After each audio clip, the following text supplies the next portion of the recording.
오늘 주시는 하나님의 말씀 마태복음 13장 44절부터 50절까지 말씀입니다. 마태복음 13장 44절부터 50절까지 기록된 하나님 말씀을 제가 받들어 읽습니다. 천국은 마치 밭에 감추인 보화와 같으니 사람이 이를 발견한 후 숨겨두고 기뻐하며 돌아가서 자기의 소유를 다 팔아 그 밭을 사느니라. 또 천국은 마치 좋은 진주를 구하는 장사와 같으니 극히 값진 진주 하나를 발견함에 가서 자기의 소유를 다 팔아 그 진주를 사느니라. 또 천국은 마치 바다에 치고 각종 물고기를 모는 그물과 같으니 그물에 가득함에 물가로 끌어내고 앉아서 좋은 것은 그릇에 담고 못된 것은 내버리느니라. 세상 끝에도 이러하리라. 천사들이 와서 의인 중에서 악인을 갈라내어 풀무불에 던져 넣으리니 거기서 울며 이를 갈리라. 아멘. 오늘도 천국의 비유를 이어갑니다. 44절 말씀으로 된 찬양이 있는데 함께 불러보실까요? 천국은 마치 밭에 감추인 보화. 같이 찬양합니다.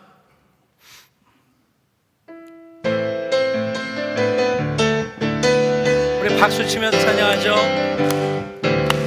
천국은 마치 밭에 감추인 보화, 땅속에 묻힌 아무도 모르는 보석.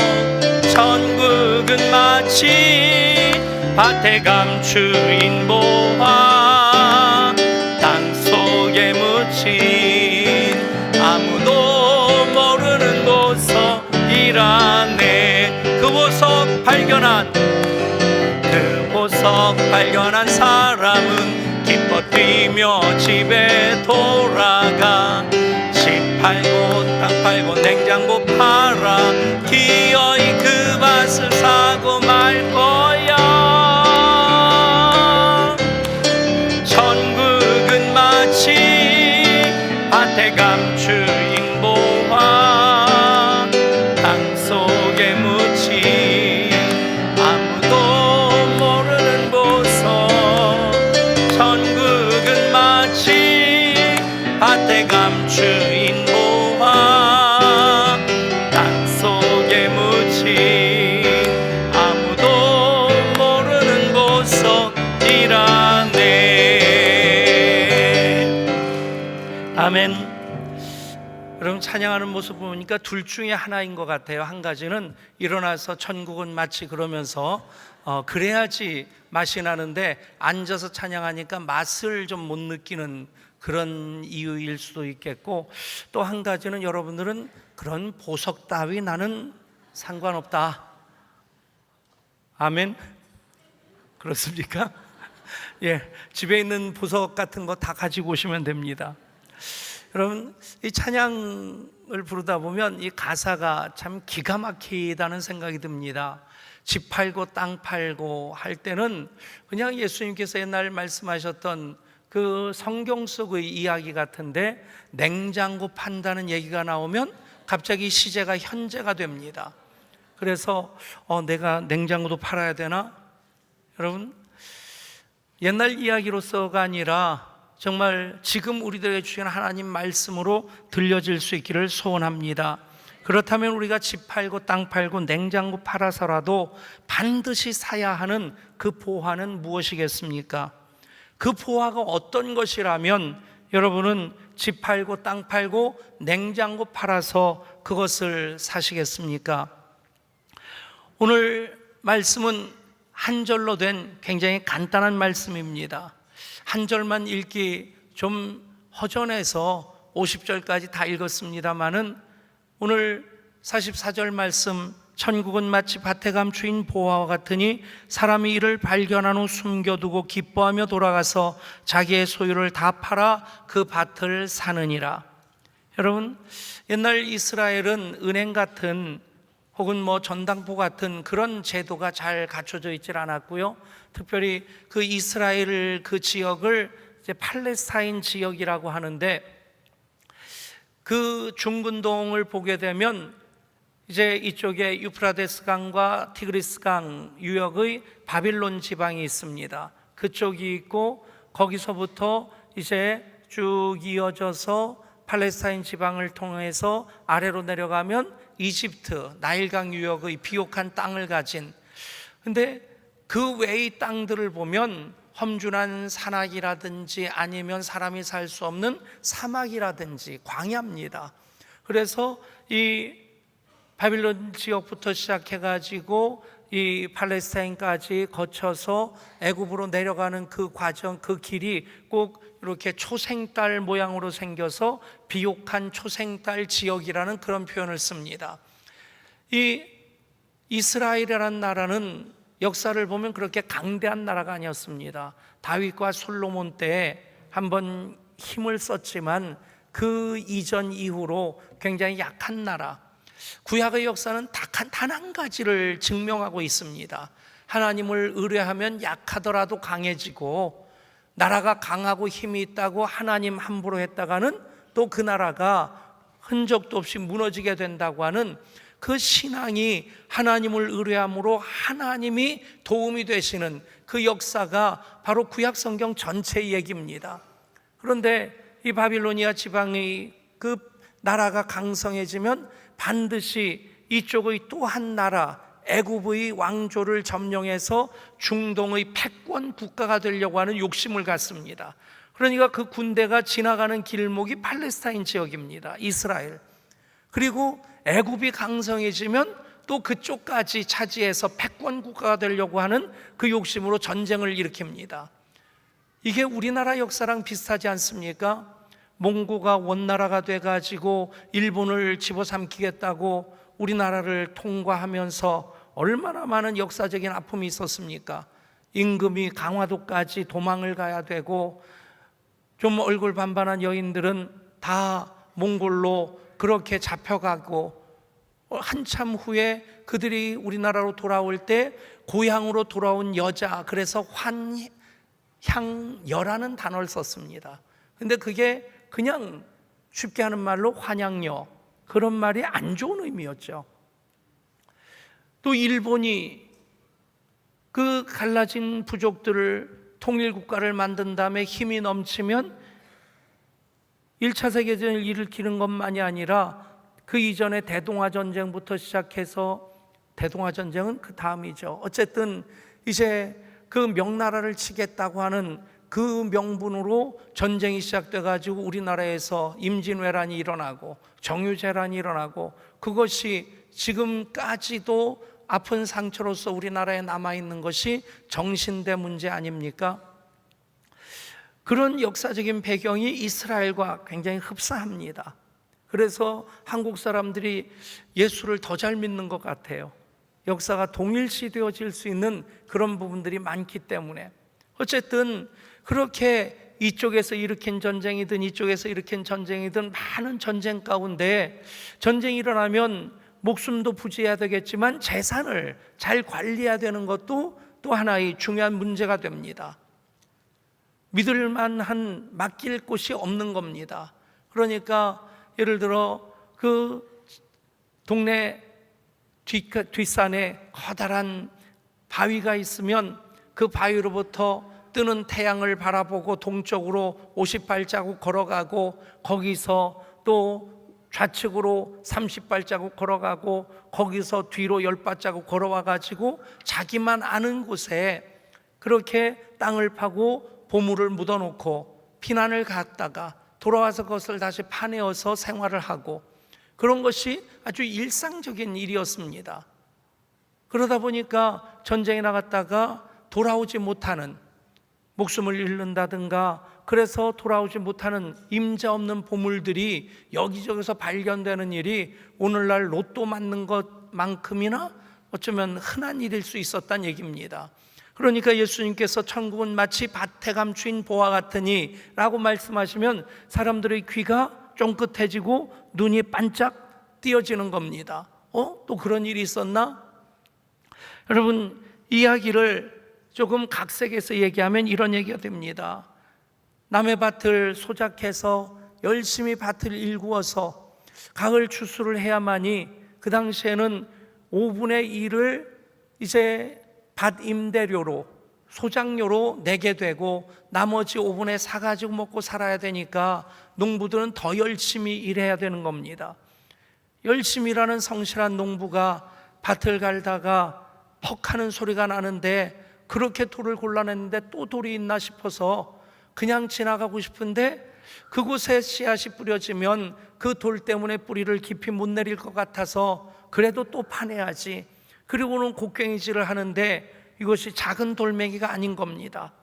열심히 곡괭이질하고 삽으로 흙을 퍼내는데 글쎄 돌멩이 같은 것이 아니라 뭔가 갈색의 덩어리가 나오는 것 같은데 이게 뭐지? 해가지고 조심스럽게 흙을 헤쳐보니까 항아리 뚜껑이 보이고, 그래서 흙을 다 헤치고 조심스럽게 뚜껑을 여는 순간 엉덩방아를 찔 만큼 놀라는 겁니다. 거기 값진 보화가 가득 들어있는 겁니다. 문제는 이 사람은 소작농입니다. 자기 땅이 아닌 남의 땅을 빌려서 농사를 짓는 사람이니까 그 보화도 당연히 그 밭 주인의 것이 되는 겁니다. 어떻게 합니까? 서둘러 그 흙을 덮고 아무것도 없는 것처럼 만들어 놓고는 집에 와서 서둘러서 여보 우리 팔 수 있는 게 뭐가 있지? 이 집도 팔아야 되는데 막 흥분해서 그렇게 모든 것, 돈 되는 것들마다 가져다 팔려고 하니까 집안 식구들이 놀라는 겁니다. 이 사람이 더위 먹었나? 안 그러던 사람이 왜 그러나?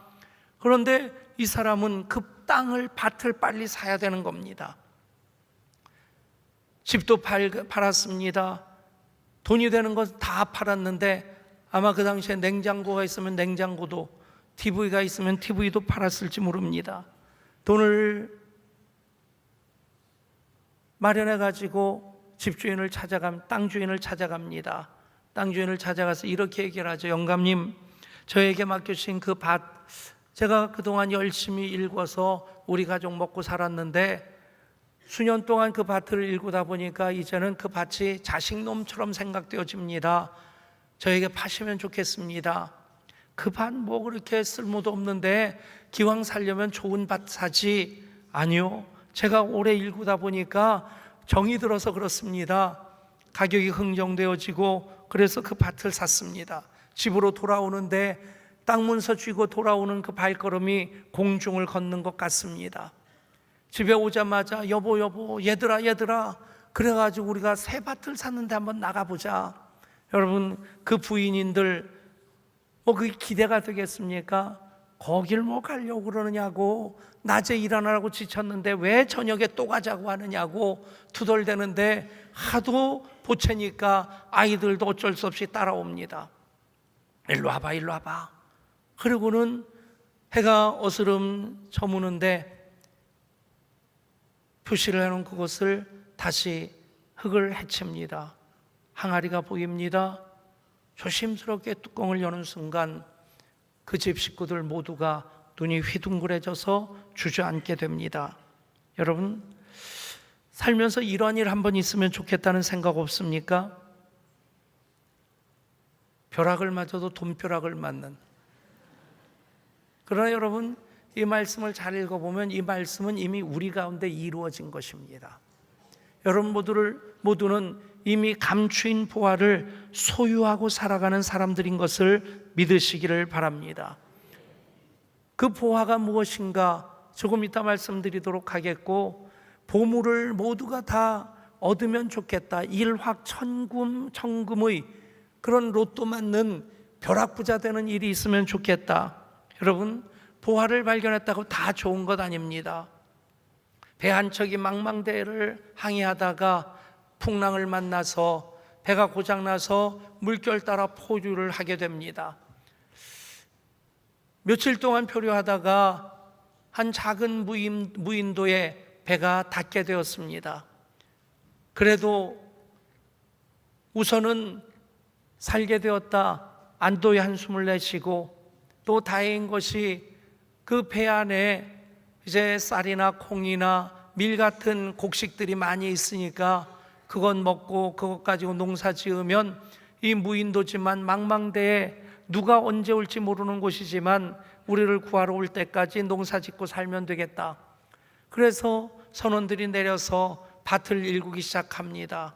수풀을 걷어내고 돌을 고르고 그리고 밭을 만들기 위해서 열심히 곡괭이질 하는데 퍽 소리가 납니다. 이거 뭔가, 그래서 그 돌을 캐내려고 곡괭이질을 하는데 거기서 나온 것은 돌이 아니라 아주 오래돼서 겉이 썩어지기 시작하는 나무 상자 하나가 나오는 겁니다. 소리쳐 사람들을 부르고 같이 뚜껑을 열어보자 거기에 온갖 진귀한 보석들이 가득 차 있는 겁니다. 야, 이거 우리 횡재했다고, 이게 웬일이냐고 좋아하는데, 그래도 밭을 갈아야 되니까 또 밭을 가르기 시작하는데 또 한 사람이 퍽 소리가 나면서 여보게 여기도 뭔가 있나 봐. 모여서 파보니까 거기도 보물상자 하나가 나오고 저기도 나오고 저기도 나오고 정신이 없는 겁니다. 눈이 뒤집혀가지고 보물상자를 파내기 위해서 해변가부터 그 온 무인도를 다 뒤지기 시작합니다. 얼마나 많이 나왔는지 모르겠습니다. 그 사이에 겨울이 왔습니다. 배에 실어왔던 곡식은 다 떨어졌습니다. 보물상자는 많이 캐냈는데 이제 먹을 양식이 없어서 추운 겨울 하나둘 굶어 죽고 얼어 죽고, 얼마의 시간이 지난 다음 그 곁으로 배 한 척이 지나가다가 멀리 섬에 배 한 척 표류해 있는 것을 보고는 혹시 저곳에 사람들이 있을지 모르겠다 다가와서 닻을 내리고 와서 보니 보물상자 곁에 죽어있는 사람들, 뼈만 남은 사람들이 여기저기 흩어져 있는 겁니다. 여러분, 그들에게 진정한 보화가 무엇이겠습니까? 나무 상자에 들어있는 온갖 귀중한 보화들이 아니란 얘기입니다. 우선은 먹고 살아야 되는 양식이 그들에게는 보화와 같은 것입니다. 가치를 알지 못하면 그것이 아무짝에도 쓸모없는 것처럼 버려질 때가 있습니다. 1947년 봄에 아띠브라고 하는 베두인 소년이 잃어버린 양 한 마리를 찾아서 사해 인근을 헤맵니다. 그곳은 석회암지대라서 동굴이 여기저기 많이 있는데 어느 동굴에 양이 빠졌는지 모르겠다 싶어서 동굴을 찾을 때마다 돌멩이 하나 집어 던집니다. 떼구르르 굴려가는 소리와 함께 매 소리가 나면 양을 찾을 수 있겠다 싶어서 이 소년이 그저 동굴마다 돌을 집어 던지는데 양 울음소리는 들리지 않고 이곳저곳 돌을 던지는 사이에 한 곳에서 돌이 떼구르 굴러가더니 퍽 소리가 나는 겁니다. 저 안에 뭐가 있나 보네. 이 동굴 안으로 이 아띠브라는 베두인 소년이 들어갔습니다. 항아리 몇 개가 놓여 있었고 그 항아리에는 양피지로 만든 두루마리가 몇 개씩 담겨져 있었습니다. 보니 가죽으로 만든 것이고 그 아이는 이거 가져다가 가죽 혁띠를 만들면 좋겠다, 그 생각에 몇 개를 그냥 품에 안고 집으로 돌아와서 집 한켠에 놔두었습니다. 그냥 그렇게 방치된 상태로 얼마의 시간이 지나다가 그것을 우리식으로 얘기하면 고물상에 엿바꿔 먹은 겁니다. 고물상에 이것이 또 놓여 있는데 히브리 대학의 성서학자가 우연히 그 고물상을 지나가다가 그렇게 놓여 있는 두루마리를 본 겁니다. 눈에 번쩍 뜨였습니다. 들어가서 펼쳐보는데 이것이 예사 것이 아닙니다. 어디서 샀느냐고 어디서 났느냐고 캐물었더니 그 소년이 강냉이 바꿔 먹었다는 겁니다. 비싼 돈을 주고 샀습니다. 그 소년을 찾아갔습니다. 그 소년의 집에 아직도 두루마리가 여러 개가 있는데 그것을 무려 3억 원의 돈을 주고 삽니다. 그 두루마리가 무엇이냐면 신약 그 성서 신학에 있어서 최고의 발견이라고 하는 사해 사본이었습니다. 그 사해 사본이 발견됨으로써 우리가 지금 가지고 있는 구약 성경이 99% 원본과 일치한다는 것이 확인되어지게 됩니다. 여러분, 그 가치가 3억 원 뿐이겠습니까? 요즘 만약 거래가 된다면 수천억 원, 수조 원이 될 수도 있을 만큼의 엄청난 값어치인데 그 값어치를 알지 못하니까 가져다가 잘라서 허리띠나 할 생각을 하는 겁니다. 여러분, 어쩌면 사람들 밭에 감추인 보화가 있는데 그것이 보화인 줄도 알지 못하고 그곳에 보화가 있는 줄도 알지 못합니다. 오늘 말씀을 통해서 우리 주님께서 비유로 천국에 대해서 하시는 말씀, 이 말씀의 핵심 무엇입니까? 그 보화가 무엇이냐 하는 것입니다. 그 보화는 곧 천국입니다. 천국은 하나님 나라고, 천국은 바로 예수님이 우리의 주인으로 그리스도로 우리를 다스리는 그 나라가 천국입니다. 여러분, 기독교는 종교의 형태를 가지고 있지만 예수 없는 기독교는 아무것도 아닙니다. 그래서 기독교는 앞에서 봐도 예수고, 뒤에서 봐도 예수고, 위에서 봐도 아래서 봐도 뒤집어 봐도 흔들어 봐도 까봐도 예수입니다. 여러분, 예수 그리스도가 보화인 것을 믿으시기를 바랍니다. 중세의 한 수도사가 있었습니다. 기도의 사람으로 위대한 복음의 능력을 소유한 사람이라고 소문이 파다합니다. 병에 걸린 사람이 그 어떤 병이라 할지라도 그 수도사를 찾아가면 병에서 나음을 받습니다. 문제가 있어서 가슴앓이를 하면서 허위적 찾아가면 그 수도사를 만난 사람은 마음의 기쁨을 누리고 그 문제를 해결하고 가벼운 발걸음으로 돌아오게 됩니다. 그 수도사의 영성을 배우고자 많은 사람들이 몰려들었습니다. 그런데 몇 달이 지나도록 수도사는 그들이 궁금해하는 그 영성의 핵심이 무엇인지를 말해주지 않습니다. 어느 날 그들이 모여서 수도사에게 질문을 합니다. 어떤 질문을 하든지 수도사의 대답은 예수 그리스도였습니다. 선생님의 신앙관은 무엇입니까? 예수 그리스도입니다. 진리는 무엇입니까? 예수 그리스도입니다. 성경이 무엇입니까? 예수 그리스도입니다. 어둠 가운데 방황하는 이 나라, 이 민족 어떻게 해결할 수 있겠습니까? 예수 그리스도입니다. 아이들 교육 문제를 어떻게 해결할 수 있겠습니까? 예수 그리스도입니다. 어떻게 살아야 합니까? 예수 그리스도입니다. 여러분, 예수 그리스도 감추인 보화로 소유하고 살아가는 우리들, 그러면 예수님 만나게 되고 예수님과 동행하는 삶을 통해서 우리는 예수님을 누리며 살아갈 수 있게 됩니다. 예수님의 생명이 내 속에 가득합니다. 예수님의 능력이 나에게 임합니다. 예수님의 역사하심이 나를 통해 역사하게 됩니다.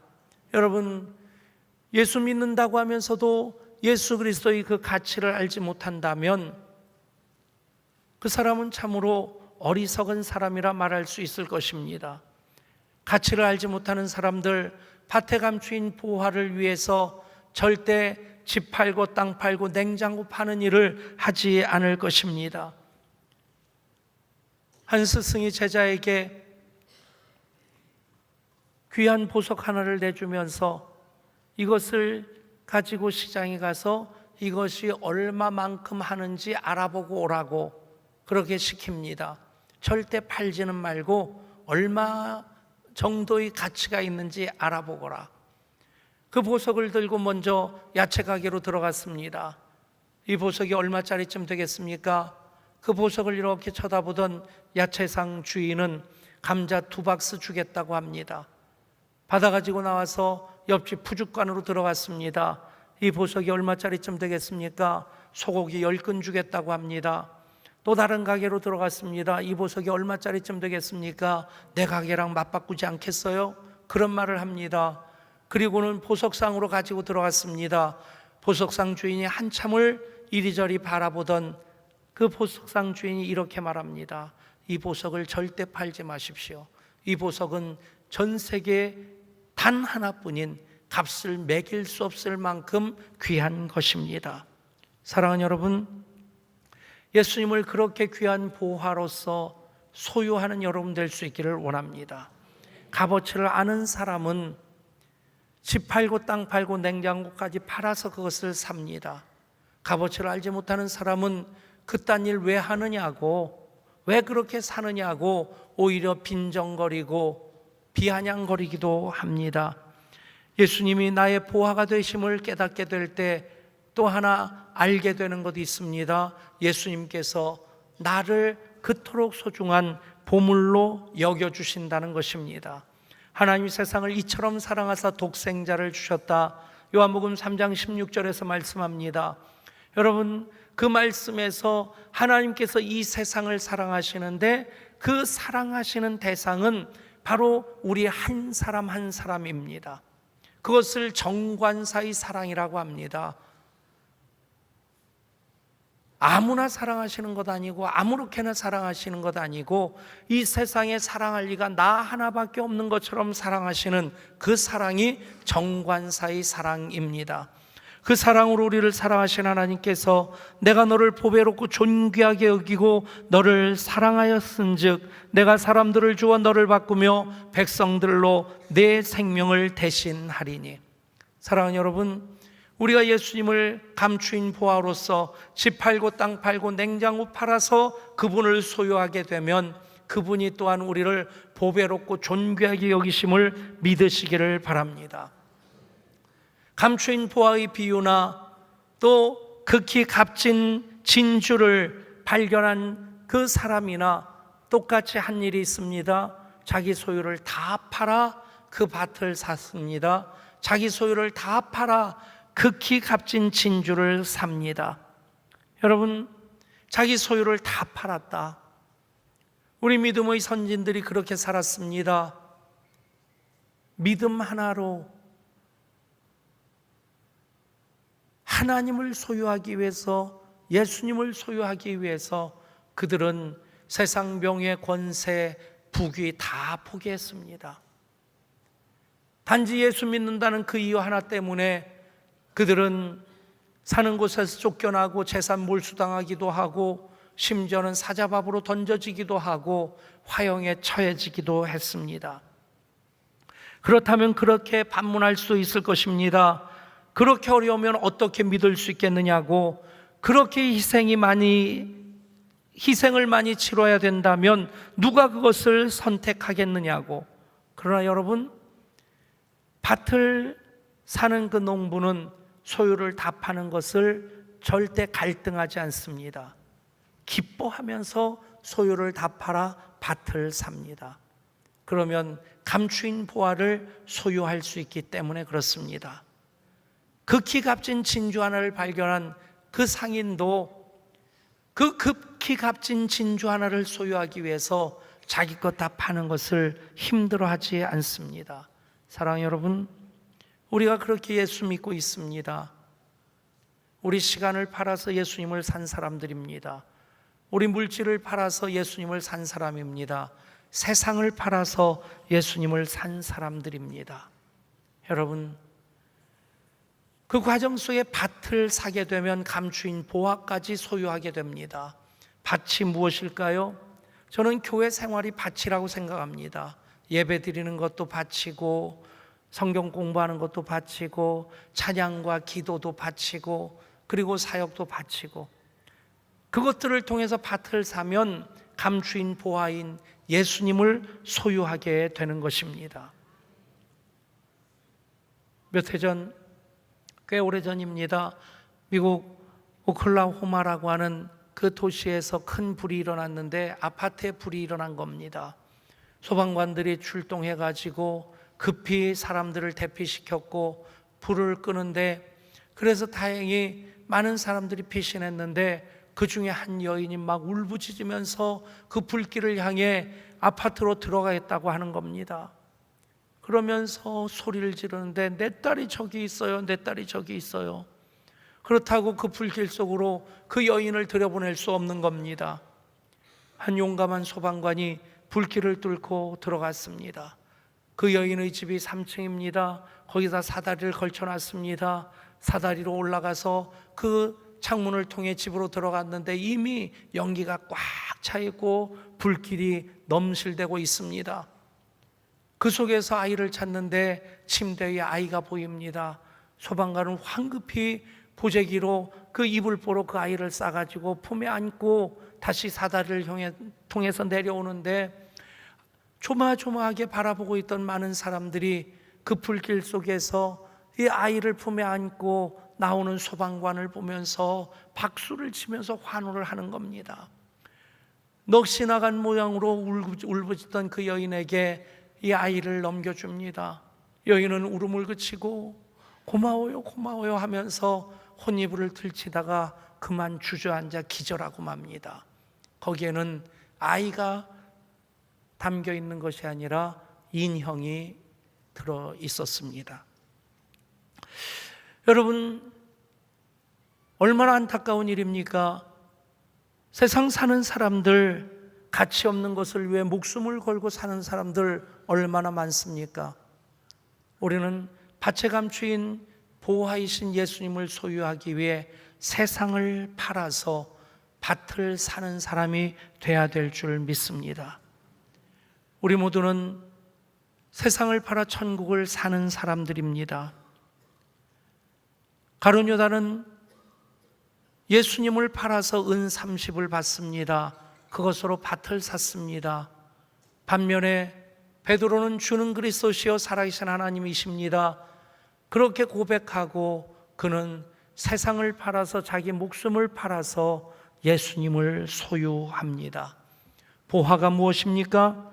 주 예수보다 더 귀한 것은 없네. 이 찬양이 여러분의 진정한 고백이 될 수 있기를 소원합니다. 이 세상 명예보다 더 귀하다, 진정으로 고백할 수 있겠습니까? 이 세상 재물보다 더 귀하다 고백할 수 있습니까? 이 세상 행복보다 주 예수 더 귀하다 고백하는 여러분 될 수 있기를 주 예수 그리스도 이름으로 축복합니다. 하나님, 주 예수보다 더 귀한 것이 없습니다. 그래서 우리는 세상을 팔아 밭을 삽니다. 밭을 살 때에 감추인 보화이신 예수님을 만나게 됩니다. 예수님으로 인하여 예수 나의 생명이심을, 예수 나의 능력이심을, 예수 나의 권세이심을, 예수 나의 기쁨과 행복이신 것을 경험하고 누리며 살아가는 우리 모두가 되게 하여 주시옵소서. 우리 주 예수 그리스도 이름으로 간절히 기도드리옵나이다. 아멘.